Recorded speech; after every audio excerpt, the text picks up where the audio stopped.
Hello बच्चों, मेरा नाम डॉक्टर उर्मिला है और आज के इस वीडियो में हम 7वीं कक्षा की हिंदी की पुस्तक वसंत के पाठ 15 और पाठ 16 के छोटे प्रश्न उत्तर करेंगे। शुरू करते हैं पाठ 15 जिसका नाम है नीलकंठ। प्रश्न 1 है, नीलकंठ पाठ की लेखिका का क्या नाम है? उत्तर है महादेवी वर्मा। प्रश्न 2, अतिथि को स्टेशन पर पहुंचाकर लौटते समय लेखिका ने ड्राइवर को कहाँ जाने का आदेश दिया? उत्तर है चिड़ियों और खरगोशों की दुकान पर।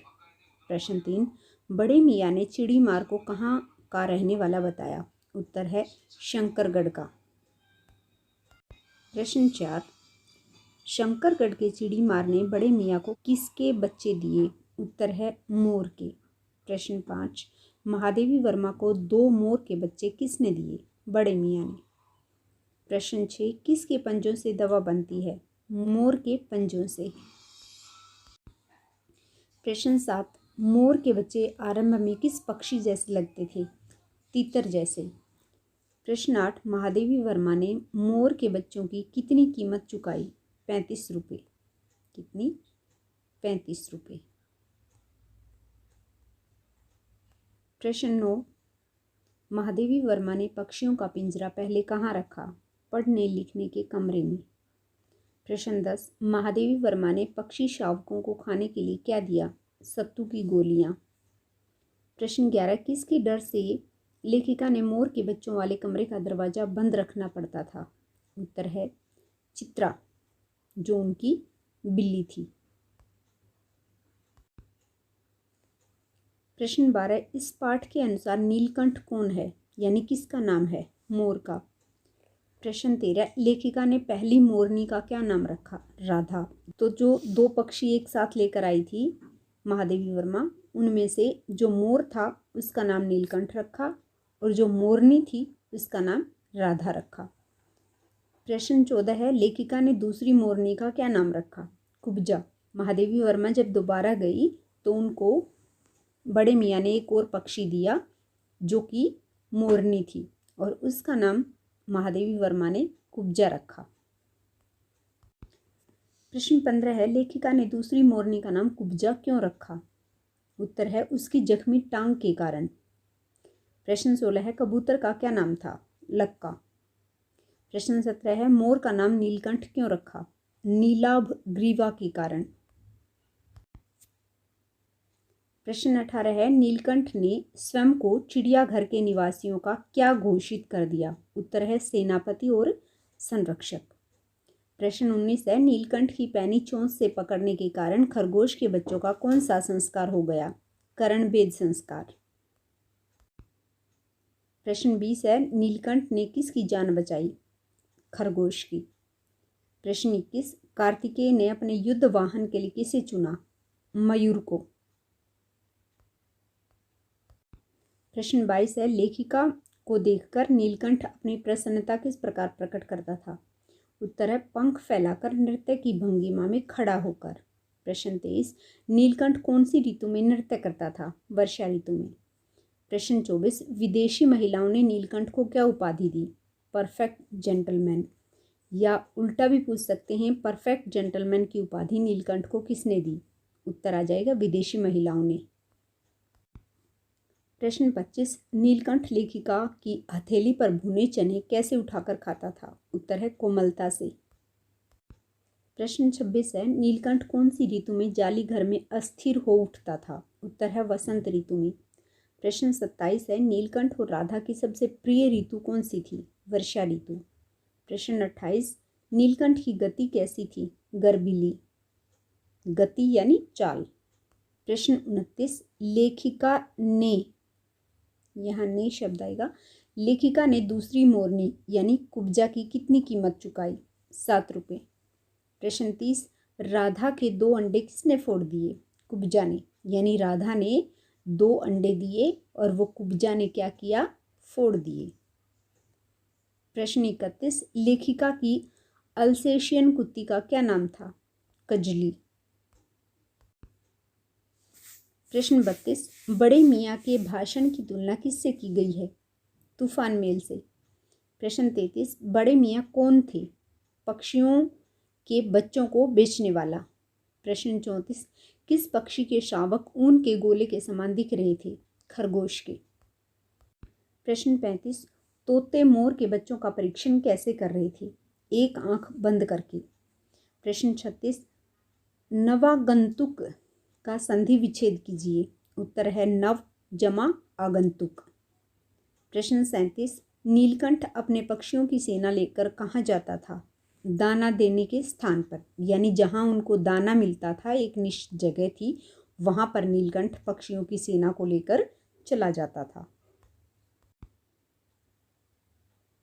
प्रश्न 38 है, लेखिका नीलकंठ को अंत्येष्टि के लिए कहाँ ले गई? यानी जब नीलकंठ की मृत्यु हो गई तो लेखिका उसे अंत्येष्टि के लिए यानी अंतिम संस्कार के लिए कहाँ पर लेकर गई? तो उत्तर है संगम पर।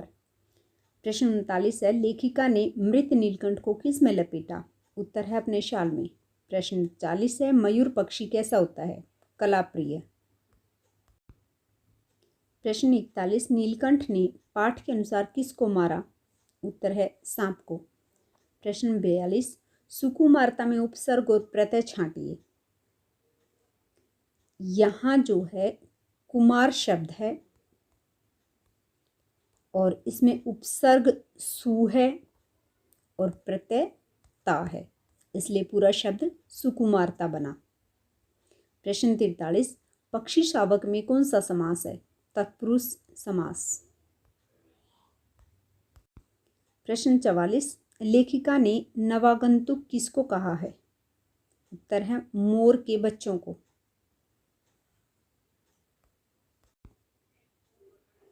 प्रश्न 45 है, मोर के बच्चों ने लेखिका द्वारा पाले गए पशु पक्षियों में कैसा कुतूहल जगाया जैसा नववधु के आगमन पर होता है?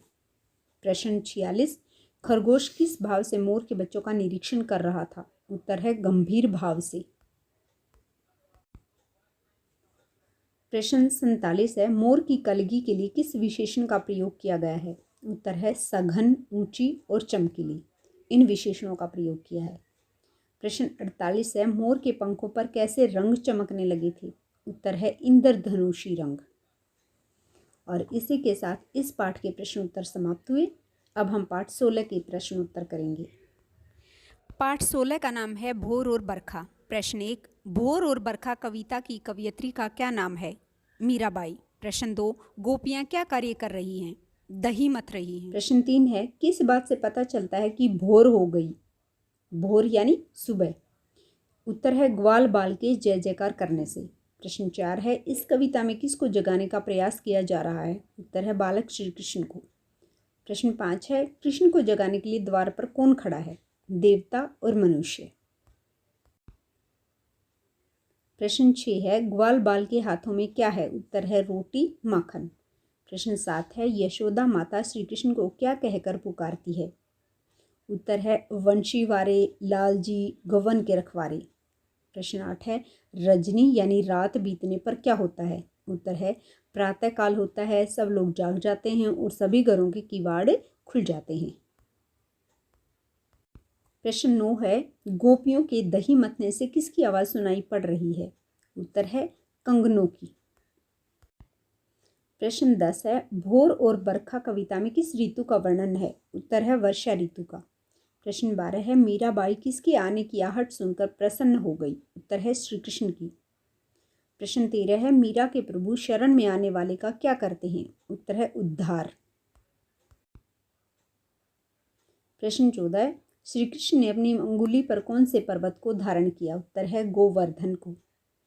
प्रश्न 15 है, उमग्यों का क्या अर्थ है? उमंग उठना। प्रश्न 16 है, मीराबाई कैसे गीत गाना चाहती थी?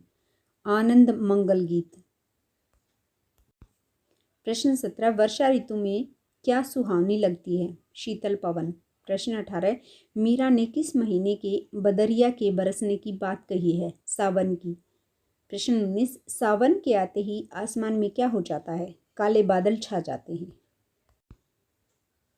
प्रश्न 20, बादलों में क्या दमकने लगती है? बिजली। प्रश्न 21, धरती पर क्या पड़ रही हैं? वर्षा की बूंदें। प्रश्न 22, मीराबाई का जन्म कब और कहाँ हुआ? उत्तर है संवत 1498 ईस्वी में जोधपुर में। प्रश्न 23, मीराबाई किसको अपना आराध्य देव मानती थी? कृष्ण को। प्रश्न 24, मीरा ने स्वयं को किसकी दासी कहा है? कृष्ण को नहीं, कृष्ण की, यहाँ की आएगा। प्रश्न 25, प्रथम पद में किस समय का चित्रण किया है? भोर यानी प्रातःकाल के समय का। और इसी के साथ हमारी आज की वीडियो समाप्त हुई। अगर वीडियो अच्छी लगे तो इसे लाइक और शेयर जरूर करें। धन्यवाद।